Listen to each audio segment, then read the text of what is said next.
Hi, I'm Jonah, the Director of the Land Use Education Program at Virginia Tech, and I'm again joined by Mike Chandler, our Director of Education.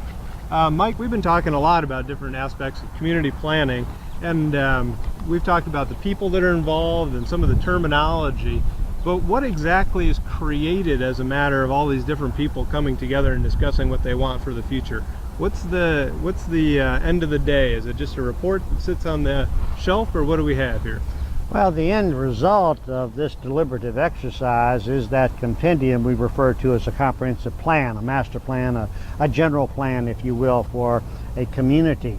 But that volume is something more than just a compendium, as you point out, of statistics, numbers, and narrative. It represents dialogue relative to where a community has been historically, where it is at the moment, and then, as you point out, where it hopes to be in the future. The plan is an important document of public policy as recognized by the courts and by the Commonwealth of Virginia.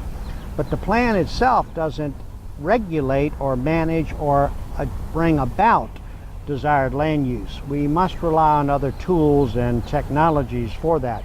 And that's where you will rely on zoning techniques, subdivision regulations, capital improvement, which is a document whereby we think about what kinds of large-scale community facilities we might need, where we need to make enhancements to our physical infrastructure, be that water, sewer, roads, schools, parks, libraries.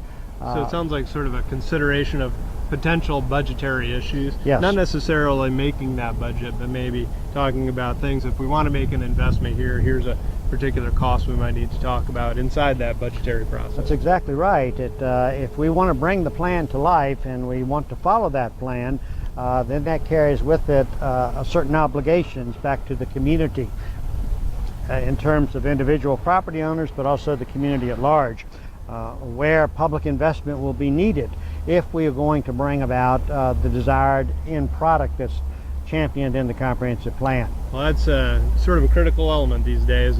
Dollars are tight, and especially in local government and state and federal government as well, but also just in developing new jobs and getting enterprise to go forward. We need to be thinking, I think, fiscally responsible planning in a sense. So. And that's where a comprehensive plan becomes something more than just land use, where we're going to put houses and where we're going to discourage houses from locating. If we stop and we think about that placemaking component of community planning, which is an important aspect of community planning, we also must identify and realize that the placemaking process is integrated with economic reality, and we have to give thought to what the place that we're making is going to necessitate in terms of public and or private sector investment.